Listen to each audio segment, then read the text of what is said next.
A 1990 study by the National Science Foundation on how to best indoctrinate and make kids conform to the globe cosmology belief. Okay. The work upon which this publication was based was supported in part by grant number NSF. Now, for those who don't know, it says it plain as day, National Science Foundation. The National Science Foundation is an arm of NASA. Let me say that again. The National Science Foundation is an arm of NASA. So this was a NASA grant conducted.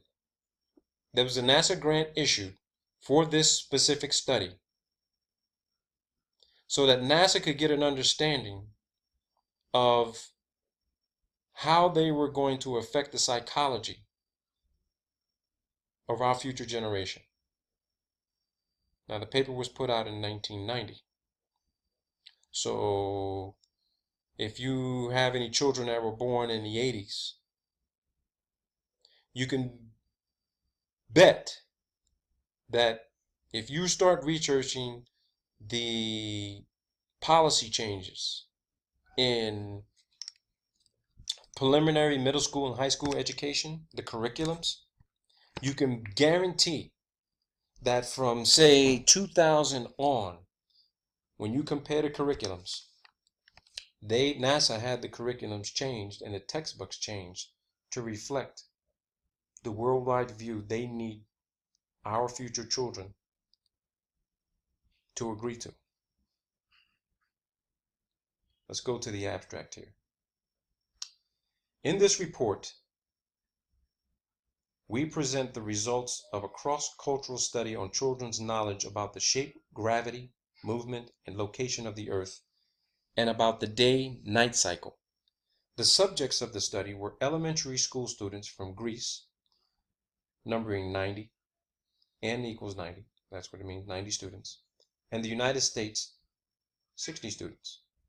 The results of the study showed that the children in both samples constructed similar initial concepts about the Earth and went through similar steps in the process of changing these concepts to make them conform to the currently accepted scientific notions.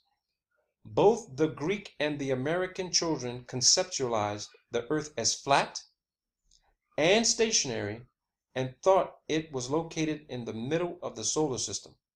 They also thought that things fall down not toward the center of the spherical Earth, and that the day-night cycle is caused by the movement of the sun and the moon. In the process of changing these concepts, the Greek and American children formed similar misconceptions. Now, let me comment on this. Key words here. Changing these concepts to make them conform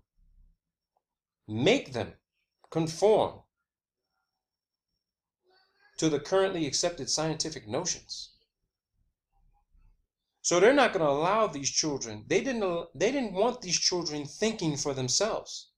They didn't want these children being aware of what they see every single day as elementary school students. And these are students from 3 years old, 3 or 4 years old, all the way to 12 years old. Keep going. Okay, misconceptions in science. They immediately begin the paper defending the National Science Foundation and NASA's ideology. A cross-cultural investigation of children's conceptions about the Earth, the Sun, and the Moon. Greek and American data. Misconceptions in science. One of the most interesting results of research in cognitive science and science education during the last 10 years has been the realization that students often construct powerful misconceptions of science concepts. Okay, naive concepts in the process of knowledge acquisition. In our studies of knowledge acquisition in astronomy, we have identified a number of misconceptions that elementary school children in the United States have regarding the shape of the Earth, ergo Visiting et al., 1987, 1988. I don't want to keep quoting the authors because they've already gotten me upset with the way they've drafted this biased paper and conducted this biased research. On the basis of this research, we have come to the conclusion that children form misconceptions of the Earth's shape because they find it very difficult to give up the idea that the Earth is flat.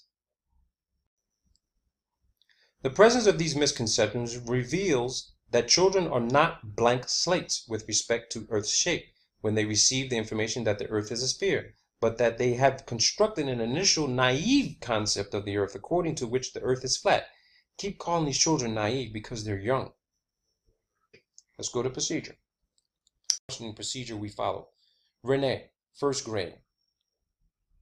If you walked and walked for many days in a straight line, where would you end up? She answers, you'd end up where? You'd end up somewhere where you lost yourself. What if you kept on walking? If you turned around, you'd be lost. Would you ever reach the end of the earth? Yes. Could you fall off the edge of the earth? No. Why not? Because once you fall off, you can't get back on. Well, would you ever fall off though? No. But there is an edge of the earth? Yes. What if you could get back on? Do you think you could fall off then? Yes. If you took the edge of the thing and you had one hand on it, you could fall off easier. Wow. The questionnaire was originally developed in the United States as part of a larger project on knowledge acquisition in astronomy and was first administered to the American children. It was translated by the first author, who is a native speaker of Greek, and was administered to the Greek children with a few modifications, such as the addition of styrofoam models to investigate the Earth shape concept. Let's go to results. Earth shape. Table 2 presents the American and Greek children's responses to the factual question, what is the shape of the Earth? As can be seen, the same kinds of verbal responses were obtained by both groups of children, but with a different distribution. Round was the preferred response by the younger group in the Greek sample, 60% for the kindergarten and 86.6% for the third grade children, and the older children in the American sample, 85% and 90% for the third and fifth grade, respectively.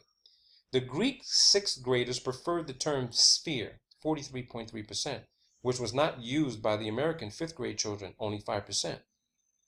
The majority of the first grade children in the American sample said that the Earth's shape is a circle, 70%, a response not nearly as common in the Greek sample, 3.3%. Finally, some of the kindergarten children in the Greek sample, 13.3%, said that the Earth is shaped like a triangle, a square, or just flat, revealing the presence of an initial naive concept. There we go again with naivety. This type of verbal response was not present in the American first grade children, although it is present in our studies of American preschoolers, except for one child who did not respond to this question, but who later drew a rectangle to indicate the shape of the Earth.